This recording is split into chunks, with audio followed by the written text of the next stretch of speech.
এই যে রোটারিয়ানের the 4-way test rotary, so এটা খুব ভালো জিনিস। ইতিমধ্যে আমাদের মাননীয় প্রধানমন্ত্রী তিনি শিক্ষা ব্যবস্থাকে পূর্ণ আদল থেকে বেরিয়ে এসে নতুনভাবে যেন আমরা করতে পারি সেই যাত্রা তিনি শুরু করেছেন। তিনি একদিন আমাদেরকে বলছিলেন যে দেখুন, আমি যখন ইংল্যান্ডে ছিলাম সকালে উঠে দেখতাম বাচ্চারা স্কুলে যাচ্ছে, কি সুন্দর প্যান্ট শার্ট, কাঁধে ব্যাগ, জুতো মোজো পরে মেয়েরা কত সুন্দর ড্রেস করে যাচ্ছে। তা আমি ভাবতাম আমার দেশে কবে এটা হবে। এখন ভাবার সময় ওনার শেষ, এখন করার সময়। উনি দেশে এসছেন, প্রধানমন্ত্রী হয়েছেন, তাই তিনি ইনস্ট্রাকশন দিয়েছেন এটা আমাদের করতে হবে। ওনার মাতা দেশমাতা বেগম খালেদা জিয়া তিনি নেই, তিনি কিন্তু এই শিশুদের জন্য প্রাথমিক স্কুলে খাতের বিনিময়ে শিক্ষা কর্মসূচি করেছে, তারপর টাকার বিনিময়ে শিক্ষা। তিনি মেয়েদের উপবৃত্তি প্রথমে 10 পর্যন্ত, পরে ইন্টারমিডিয়েট, পরে ছেলেদের জন্য।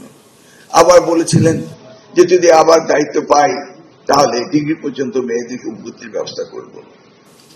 ওনার ভাগ্যে সেটা হয়নি, কিন্তু ওনার জ্যেষ্ঠ সন্তান জনাব তারেক রহমান প্রধানমন্ত্রী হওয়ার পর তিনি এই মেয়েদেরকে ডিগ্রি পর্যন্ত বৃত্তির ব্যবস্থা করলেন। অর্থাৎ আমি বলতে চাচ্ছি ধারাবাহিকতা, মা যেভাবে দেখেছে ছেলে ঠিক সেভাবে দেখেছে। স্কুলে বাচ্চাদেরকে যেন ভালোভাবে থাকে সেজন্য মিড ডে মিল এবং তাদের তাদের লেখাপড়ার জন্য আনন্দময় হয় সেজন্য নেই learning with happiness, class for sports culture, তারপরে family values, religious values, ethical values, moral values, এগুলিকে ইনক্লুশন করা হচ্ছে। এমনকি আমরা স্পোর্টসে সাঁতার, দাবা, এগুলি সবকিছুই আমরা ইনক্লুড করতে যাচ্ছি ফ্রম দ্য প্রাইমারি লেভেল। তো ঠিক একইভাবে আমরা যদি উনার পিতা শহীদ রাষ্ট্রপতি জিয়া রহমানের কথা বলে থাকি, উনি কিন্তু 16 দিনের জন্য শিক্ষামন্ত্রীর দায়িত্ব পেয়েছিলেন। আমার অফিসে যারা গিয়েছেন তারা দেখেছেন একটি বোর্ড রয়েছে, সেখানে major general Zia Rahman was education minister for only 16 days। আমি এখনো বসে ভাবি যে ওই 16 days-এ উনি শিক্ষা মন্ত্রণালয়ে যে পরিবর্তন এনেছিলেন সেটা বোধহয় ওই পরিমাণ কাজ আমরা এই এক টার্ম তো শেষ করলাম, আরেক টার্মে শুরু ঢুকেছি, আমার মনে হয় আমরা করতে পারিনি। দ্যাটস হাউ হি ওয়াজ। গতকাল ক্যাবিনেটে একটা বিল আমারই পাশ হলো, সেটা হলো পাবলিক পরীক্ষা অ্যাক্ট।